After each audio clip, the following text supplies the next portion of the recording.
चढ़ती कला fast news. नमस्कार, मैं रचना शर्मा चढ़ती कला टाइम टीवी देख रहे सभी दर्शकों का स्वागत करती हूं। आप देख रहे हैं फास्ट न्यूज।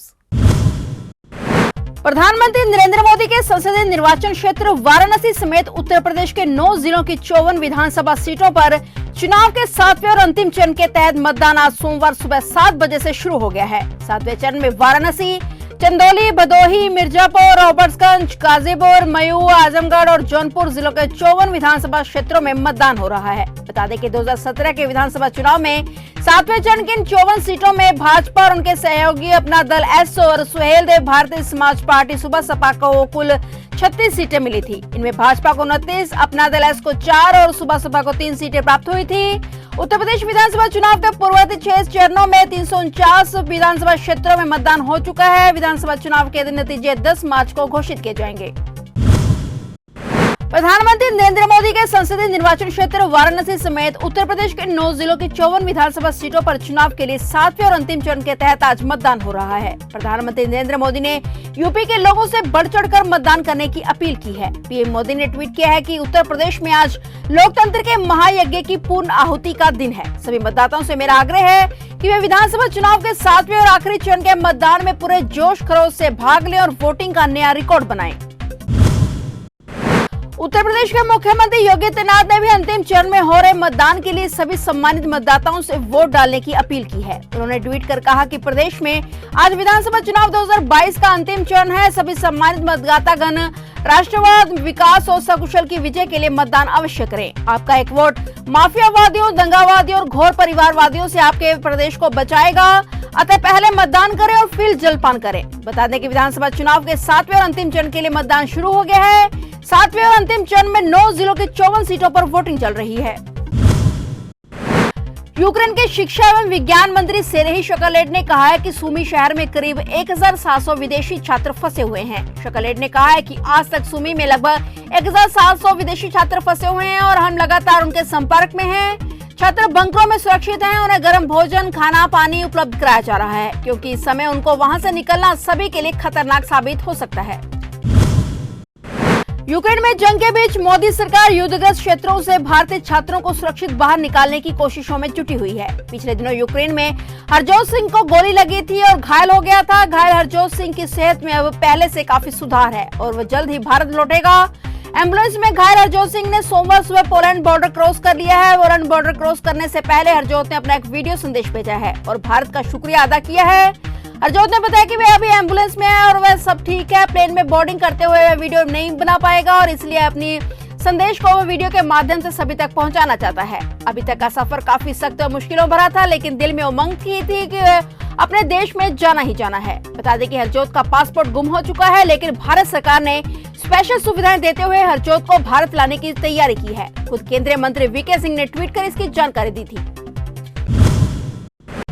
भारत पाकिस्तान की अंतर्राष्ट्रीय सीमा के साथ लगते महत्वपूर्ण कस्बा बमियाल की टींडा पोस्ट पर तैनात बीएसएफ के 121 बटालियन के जवान रात्रि के दौरान सीमा पर गश्त कर रहे थे कि उन्हें रात 12:15 पर पाकिस्तान की तरफ से भारत की सीमा में ड्रोन आता दिखाई दिया। बीएसएफ के जवानों ने उक्त ड्रोन पर फायरिंग शुरू कर दी और इसके बाद ड्रोन की एक्टिविटी बंद हो गई। इसके पश्चात रात 12:40 पर बीएसएफ के जवानों ने ड्रोन को फिर से भारतीय सीमा में प्रवेश करते हुए देखा। उस पर 28 राउंड फायर किए गए।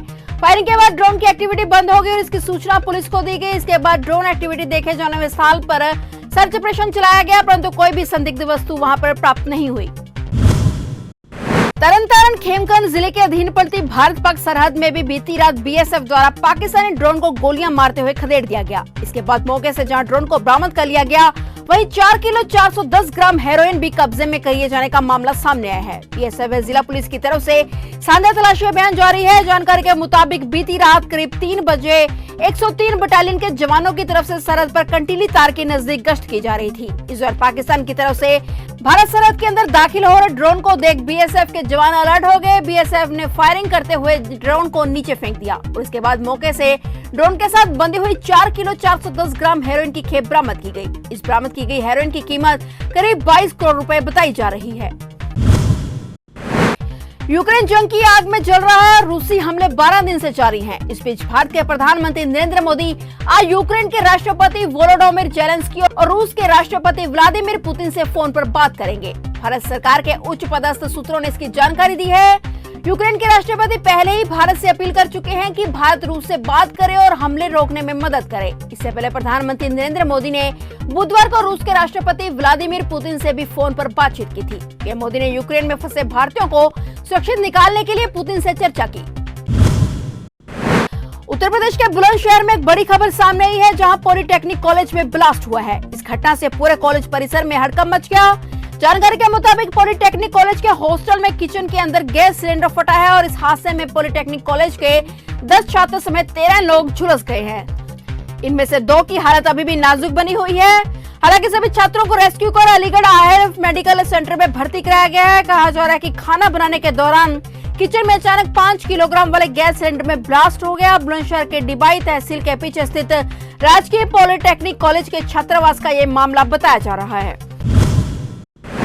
बड़ी खबर है कि रूस ने पूरे यूक्रेन में सीज फायर का ऐलान किया है। यह सीज फायर 12:30 से शुरू हो गया है।